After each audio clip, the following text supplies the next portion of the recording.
Oke, pertanyaan saya gini.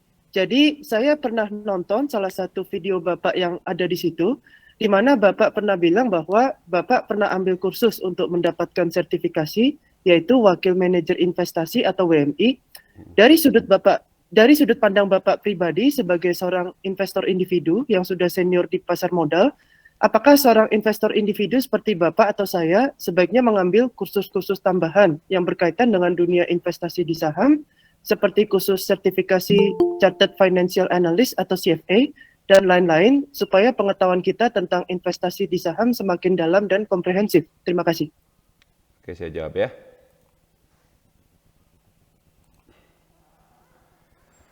Jadi betul Pak Ivan ya, dan juga teman-teman yang lain, saya itu waktu udah lama sih, sekitar tahun 2014 atau 2015, saya mengambil kursus itu kalau di sertifikasi di Bursa Efek Indonesia itu kan ada 3 ya. WMI ya, Wakil Manajer Investasi, terus Wakil Perantara Perdagang Efek ya, WPPE, sama satunya lagi adalah WPEE, Wakil Penjamin Emisi Efek ya. Saya ambil WMI sama WPPE. Menariknya adalah Pak Ivan, saya sendiri untuk WMI saya tidak lulus. Saya tidak lulus. Jadi saya ikut kursusnya, habis itu kan ikut ujiannya ya. Tapi ternyata saya tidak lulus. Kalau WPPE saya lulus. Nah, kenapa waktu itu saya ngambil itu? Ya karena saya waktu itu sudah full time ya di pasar modal, sudah resign dari pekerjaan saya sebelumnya.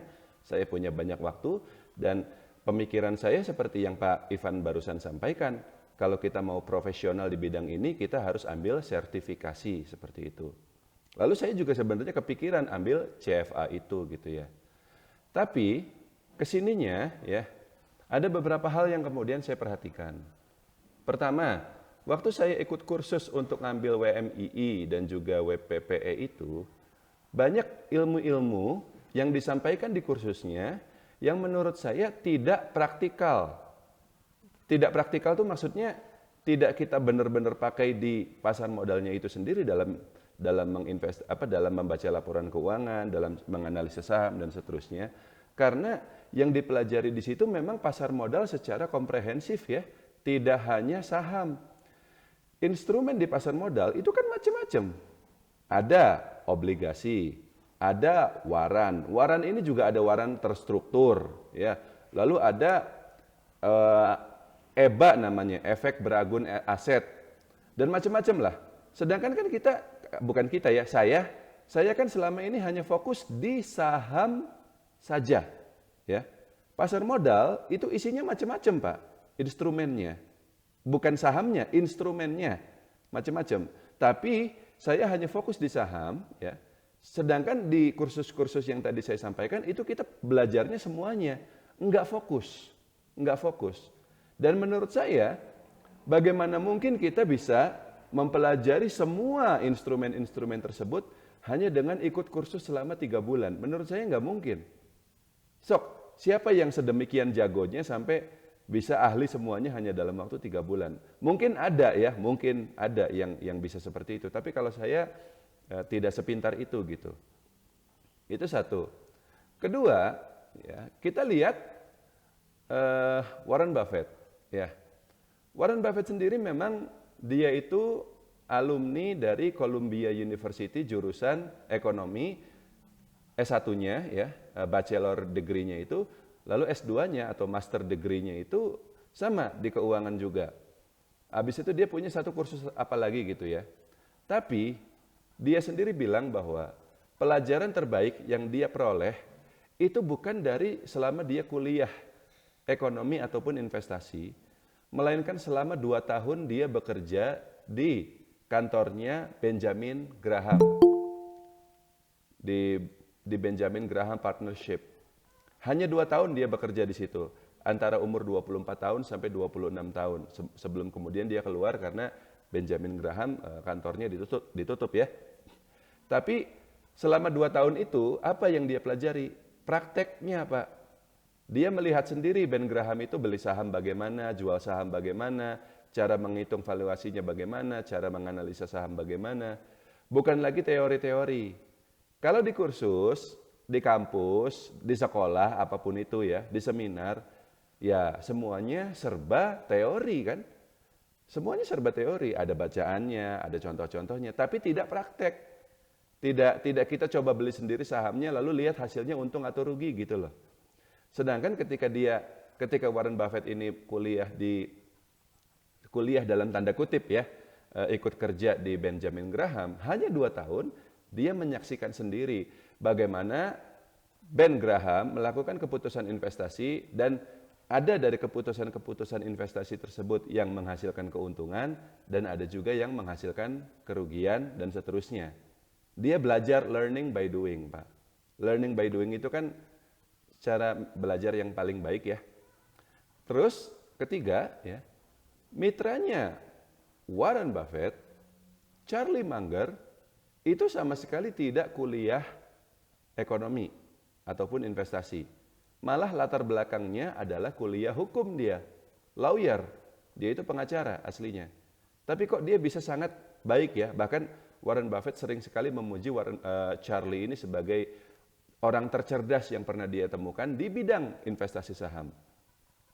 Ya karena yang penting adalah logika dasarnya aja.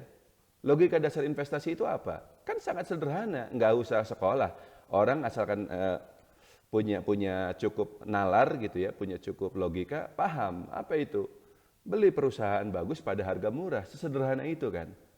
Nah, tapi untuk prakteknya ya hanya bisa dipelajari di lapangan dengan cara praktek, dengan cara mengumpulkan pengalaman. Tidak bisa dengan cara kita belajar dari textbook di sekolah saja gitu, seperti itu. Kesimpulannya Pak Ivan, kalau Pak Ivan punya waktu, karena untuk ikut CFA, untuk ikut apapun itu kan kita harus fokus ya. Kita untuk belajarnya, untuk kursusnya kan kita harus meluangkan waktu. Kalau Pak Ivan punya waktu ya dan juga semangat, silakan. Itu adalah nilai plus. Itu juga mungkin bisa mempercepat karir kita di pasar modal. Kita jadi lebih cepat gitu pahamnya gitu. Tapi tidak merupakan keharusan, tidak merupakan kewajiban. Kecuali kalau mungkin Anda ingin bekerja di perusahaan aset manajemen. Jadi posisinya Anda menjadi seorang karyawan, bukan lagi investor perorangan atau Anda punya perusahaan investasi itu sendiri.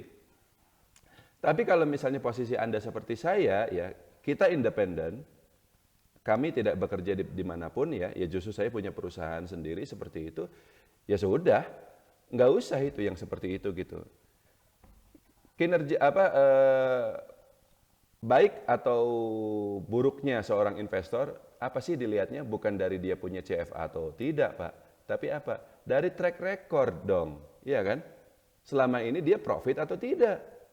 Kalau benar profit, apa buktinya? Mana buktinya? Bukti kinerjanya, transaksi sahamnya seperti itu.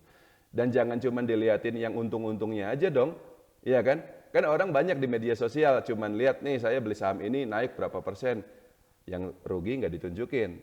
Yang harus kita lihat adalah kinerja portofolionya dia secara keseluruhan. Menurut saya, seorang investor yang punya track record, let's say, nggak usah lama-lama lah, 5 tahun aja. Selama 5 tahun itu dia konsisten beat the market, ya, maka itu jauh lebih hebat, jauh lebih bagus dibanding siapapun yang punya titel berderet, tapi track record kinerjanya belum ada atau tidak bisa dibuktikan. Cukup Pak Ivan? Sedikit tambahan Pak. Jadi ketika Bapak belajar tentang teori investasi, ketika Bapak kursus itu, Bapak tadi bilang kan nggak practicable itu apakah karena ada perbedaan kontekstual ya Pak antara teori investasi yang diajarkan di kursus itu sama ini apa namanya di sini sama penerapan di sini gitu dalam prakteknya gitu.